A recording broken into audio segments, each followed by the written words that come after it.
Hello students, कल हमने English classes में पढ़ा था हमने कॉन्टिन्यूस सेंटेंस। ठीक है ना। कॉन्टिन्यूस का मतलब होता है जारी है। जैसे हमने कल किया था, मैं पानी पी रही हूँ, यानी कि वो काम अभी चल रहा है। ठीक है ना। जो काम चल रहा है उसको हम कॉन्टिन्यूटी में लेते हैं। तो अभी हमारे कॉन्टिन्यूस सेंटेंस चल रहे थे जिसमें हमने सिर्फ बात की थी कि मैं पानी पी रही हूँ। ठीक है ना। तो अभी अगर हमें ये सेंटेंस किसी और सब्जेक्ट को लेके बनाना है, आज मैं आपको एक चीज़ और क्लियर करती हूँ, सब्जेक्ट एक्शन क्या होता है। ठीक है ना। कल हमने सेंटेंस किया था, मैं पानी पी रही हूँ। मैं पानी पी रही हूँ। ठीक है। तो मैं कौन है? सब्जेक्ट, यानी कि आई। ठीक है। और मैंने बोला था आई एम ड्रिंकिंग वाटर। तो इंग्लिश में ऐसा कैसे होता है कि आई एम ड्रिंकिंग वाटर, मतलब ऐसा भी तो हो सकता है आई एम वाटर ड्रिंकिंग। ठीक है ना। बट रूल के हिसाब से क्या होता है इंग्लिश में होता है subject plus action plus object. ये तीन चीज़ें मेन होती है और इनके बीच में हमारे रूल्स होते हैं। ठीक है। सब्जेक्ट कौन होता है? जिसके बारे में बात हो रही है, यानी कि मैं। ठीक है।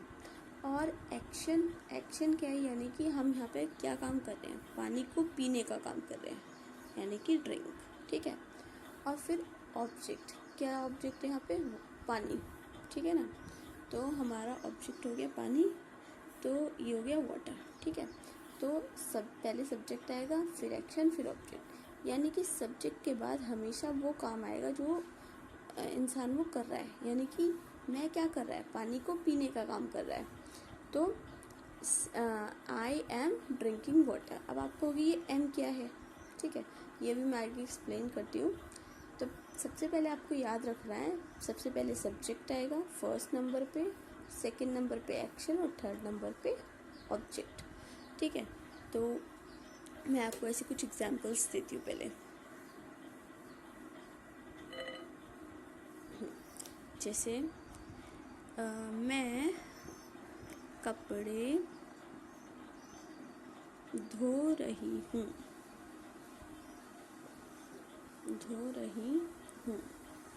ठीक है। तो इसमें सबसे पहले आएगा मैं, यानी कि आई। फिर इसमें आएगा धोना, क्योंकि हमारा एक्शन जो है वो धोने का है। तो आई वॉशिंग क्लोथ्स यानी कि ऑब्जेक्ट। ठीक है। तो पहले आया सब्जेक्ट, फिर आया एक्शन, फिर आया ऑब्जेक्ट।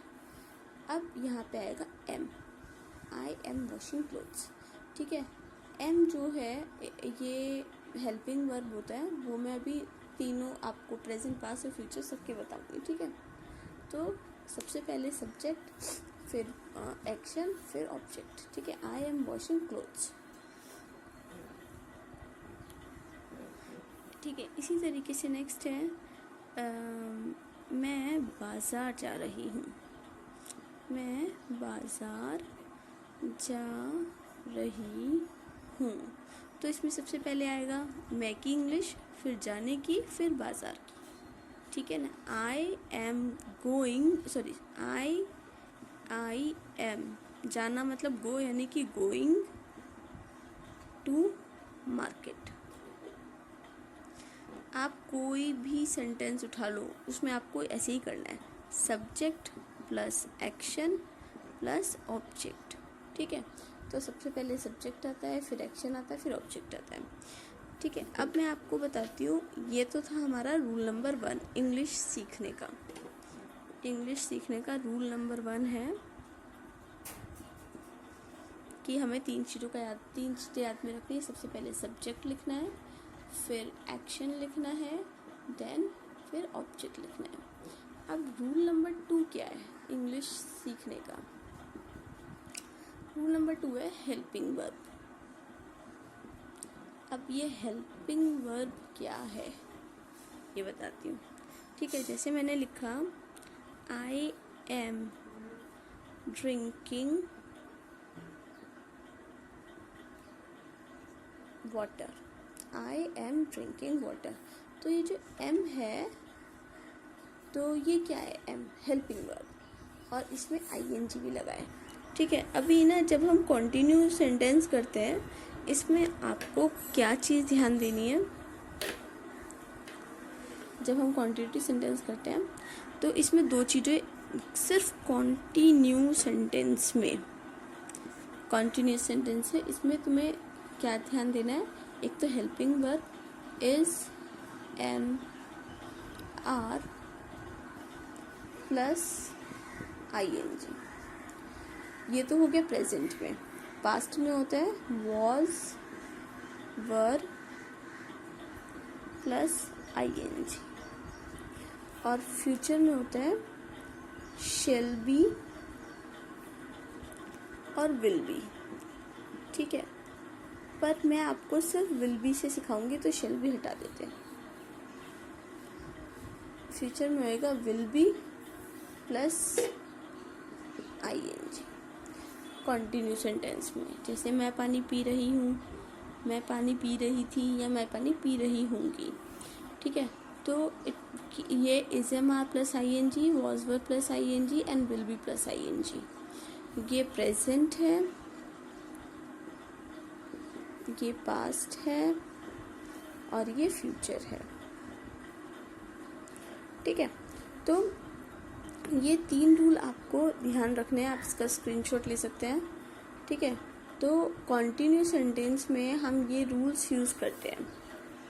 अच्छा, अब हम टोटल अपना कॉन्टिन्यू सेंटेंस को वापस से शुरू करते हैं। हाँ, अब देखो subject plus action plus ING, हमारे जितने भी कॉन्टिन्यू सेंटेंस होते हैं उसमें आईएनजी आएगा ही आएगा, तो ये मैंने यहाँ पे परमानेंट फिक्स कर दिया प्लस ऑब्जेक्ट।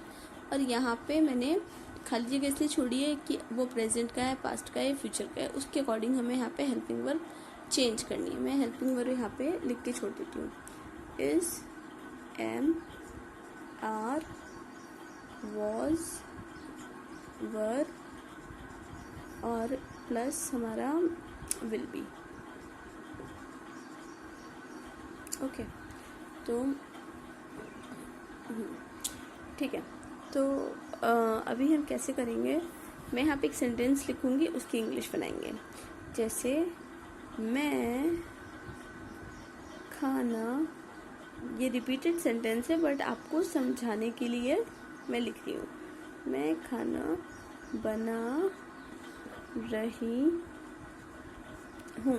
ठीक है, तो अब सबसे पहले क्या आएगा, आई। फिर क्योंकि ये प्रेजेंट में है तो एम आएगा, आई के साथ एम। ठीक है, आई एम। अब इसमें एक्शन क्या है, खाने को बनाने का, आई एम कुकिंग फूड। ठीक है, हो गया हमारा, मैं खाना बना रही हूँ, आई एम कुकिंग फूड। ठीक है, अब हम इसी को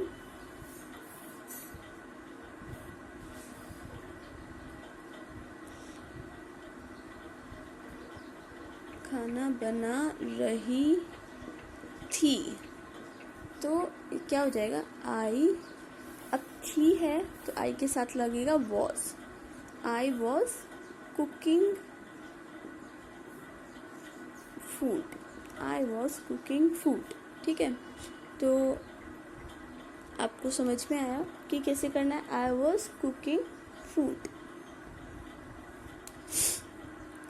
ठीक है, अभी क्योंकि ये पास्ट में था तो हमने यहाँ पे चेंज कर दिया, बाकी सब सेम है, subject action object, subject action object, और कॉन्टिन्यूस में आईएनजी आते ही आता है तो मैंने आईएनजी सब में लगाया।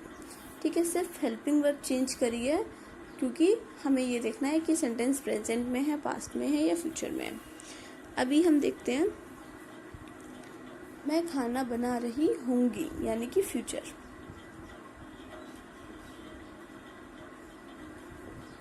तो I will be cooking food.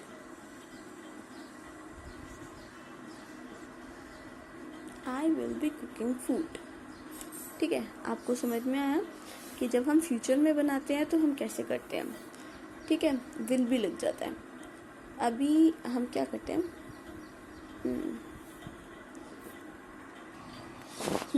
अब ये देखो मैंने डिफरेंट सेंटेंस लिया, राम नहा रहा है।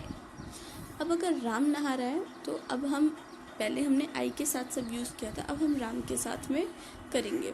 अब राम क्योंकि सिंगल है और ये प्रेजेंट है, ठीक है, तो प्रेजेंट में हमारे पास 3 चीज़ें होती है, इज़, एम, आर। एम तो आई के साथ ही आता है, इज़ एक के साथ आता है, आर एक से ज़्यादा लोगों के साथ आता है। तो राम अकेला है तो क्या आएगा, राम इज़। अब सब्जेक्ट के बाद हमेशा एक्शन आता है, तो राम क्या कर रहा है, नहाने का काम कर रहा है। इसमें नहाने, क्योंकि इसमें काम ही सिर्फ वो क्या कर रहा है, नहाने का ही कर रहा है। राम इज़, नहाने को बोलते हैं बाथ। ठीक है, तो अब आईएनजी लगाना है तो इसलिए हमने राम इज़ बाथिंग। ठीक है, इसको हम ऐसे भी लिख सकते हैं, राम इज़ टेकिंग बाथ। ठीक है, 2 तरीके से हम इस सेंटेंस को लिख सकते हैं। टेक तो होता है जैसे टेक आर आईएनजी, तो taking, Ram is taking bath, वो स्नान ले रहा है। ठीक है ना, तो राम इज टेकिंग बाथ, हम इसको 2 तरीके से लिख सकते हैं। अब अगर मैं बोलूँ राम नहा रहा था, तो क्या बोलेंगे, तो था है, था में अब पास्ट है ना, तो पास्ट में हम कैसे करेंगे, पास्ट में हमारे पास 2 वर्ड है, एक वॉज एक वर। वॉज आता है सिंगल के लिए, वर आता है एक से ज़्यादा के लिए। तो हम राम अकेला सिंगल है तो हम क्या करेंगे, राम वॉज बाथिंग। ओके, अब मैं कह रही हूँ राम नहा रहा होगा, नहा रहा होगा, तो यहाँ पे वॉज हटके अब फ्यूचर में हमारे पास एक ही है, विल बी, तो Ram will be bathing, Ram will be bathing. I hope कि आपको ये अच्छे से समझ में आया होगा। ठीक है, तो मैं आपको नेक्स्ट सेंटेंस देती हूँ। हाँ, अभी देखो इसमें लिखा है बच्चे खेल रहे हैं। अब बच्चे खेल रहे हैं तो हम क्या करेंगे, सबसे पहले सब्जेक्ट इसमें बच्चे हैं, वो काम क्या कर रहे हैं, खेलने का, इसके अलावा ऑब्जेक्ट कुछ नहीं है, इसमें सिर्फ सब्जेक्ट है और एक्शन है। तो सबसे पहले बच्चे को इंग्लिश में बोलते हैं चिल्ड्रन, चिल्ड्रन। अब रहे हैं, बच्चे हैं ना, एक से ज़्यादा है, कई सारे बच्चे हैं, तो हम इसमें क्या लगाएंगे, इस तो एक के साथ आता है, एम आई के साथ आता है, तो यहाँ पे आर लगाएंगे, तो चिल्ड्रन आर। खेलने को क्या बोलते हैं, प्ले, और क्योंकि ये कॉन्टिन्यूस सेंटेंस है तो इसमें आईएनजी आएगा, children are playing. I hope you are understanding. ठीक है, अगर मैं ये बोलूँ बच्चे खेल रहे थे तो क्या हो जाएगा, ओके थे, तो चिल्ड्रन, अभी पास्ट में हमारे पास 2 वर्ड्स हैं, वॉज और वर।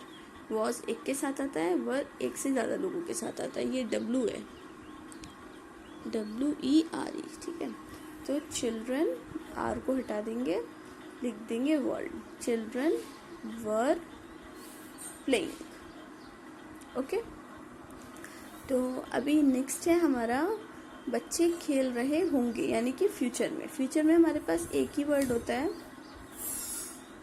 बच्चे खेल रहे होंगे।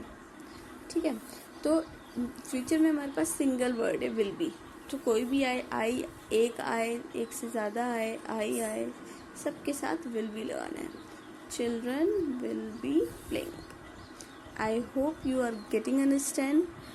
ओके, तो नेक्स्ट वीडियो में अभी हम कॉन्टिन्यूस सेंटेंस ही जारी रखेंगे ताकि आपको अच्छे से समझ में आए।